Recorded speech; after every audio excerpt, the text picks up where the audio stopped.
Hello everyone, this is Sunaina Setia from learning life spiritually. तो चलिए आज फिर ज़िंदगी सीखते हैं, क्योंकि जब सीखेंगे हम तभी तो निखरेंगे हम। किसी ने बहुत खूबसूरत कहा है कि हौसले के तरकश में कोशिश का वो तीर जिंदा रख, हार जा चाहे ज़िंदगी में सब कुछ, मगर जीतने की उम्मीद जिंदा रख। एक बहुत ब्रिलियंट लड़का था, सारी ज़िंदगी फर्स्ट आया, साइंस में हमेशा 100% स्कोर किया।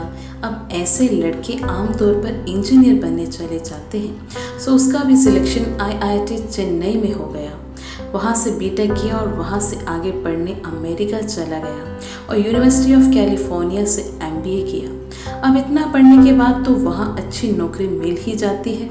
उसने वहाँ भी हमेशा टॉप ही किया, वही नौकरी करने लगा। 5 बेडरूम का घर उसके पास है। शादी यहाँ चेन्नई की ही एक बेहद खूबसूरत लड़की से हो गई। एक आदमी और क्या मांग सकता है अपने जीवन में। पढ़ लिख के इंजीनियर बन गए, अमेरिका में सेटल हो गए, एक बहुत अच्छी तनख्वाह की नौकरी मिल गई, बीवी बच्चे सुख ही सुख। लेकिन दुर्भाग्यवश आज से 4 साल पहले उसने वही अमेरिका में सपरिवार आत्महत्या कर ली। अपनी पत्नी और बच्चों को गोली मारकर खुद को भी गोली मार ली। What went wrong? आखिर ऐसा क्या हुआ? गड़बड़ कहाँ हुई? ये कदम उठाने से पहले उसने बाकायदा अपनी वाइफ से डिस्कस किया, फिर एक लंबा सुसाइड नोट लिखा और उसमें बाकायदा अपने इस कदम को जस्टिफाई किया और यहाँ तक लिखा कि यही सबसे श्रेष्ठ रास्ता था इन परिस्थितियों में। उनके इस केस को और उस सुसाइड नोट को California institute of clinical psychology ने व्हाट वेंट रॉन्ग जानने के लिए स्टडी किया। पहले कारण क्या था, सुसाइड नोट से और मित्रों से पता किया।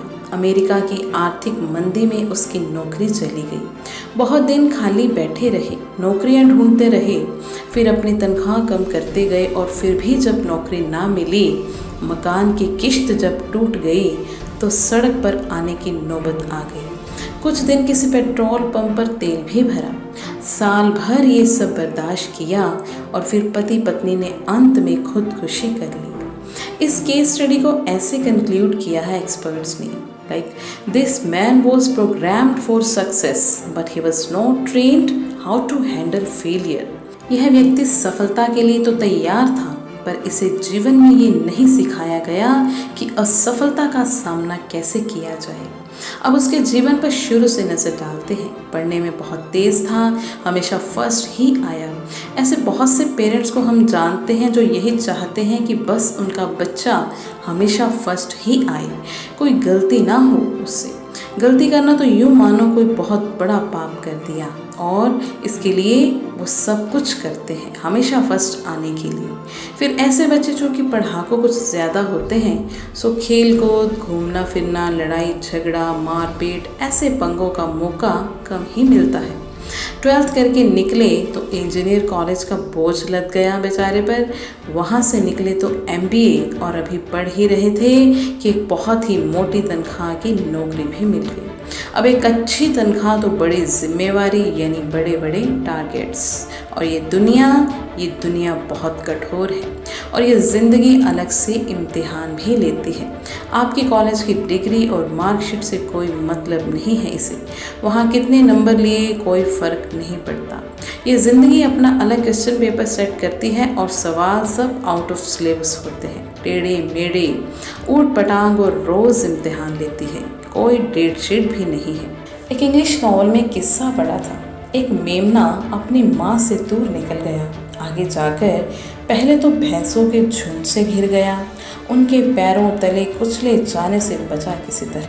अभी थोड़ा ही आगे बढ़ा था कि एक सियार उसकी तरफ झपटा। किसी तरह झाड़ियों में घुस के जान बचाई तो सामने से भेड़िए आते दिखे। बहुत देर वहीं झाड़ियों में दुबका रहा। किसी तरह माँ के पास वापस पहुँचा तो बोला, माँ वहाँ तो बहुत खतरनाक जंगल है। इस खतरनाक जंगल में ज़िंदा बचे रहने की ट्रेनिंग अवश्य लीजिए। तो हम इससे क्या शिक्षा लेते हैं? वैसे ये जो खास मैं पेरेंट्स को भी यही बताना चाहती हूँ कि बच्चों को बस किताबी कीड़ा मत बनाइए। बच्चों को पढ़ाई के साथ साथ धार्मिक, सामाजिक व संस्कार भी देना ज़रूरी है। हर परिस्थिति को खुशी खुशी धैर्य के साथ झेलने की क्षमता और उससे उबरने का ज्ञान और विवेक बच्चों में होना ज़रूरी है। एक बात हमेशा याद रखें कि इंसान की कोई समस्या उसकी क्षमताओं से बड़ी नहीं हो सकती। Don't make them machine with brain, rather humans with emotions and feelings. तो सीखते रहिए मेरे साथ in learning life spiritually. Thank you so much.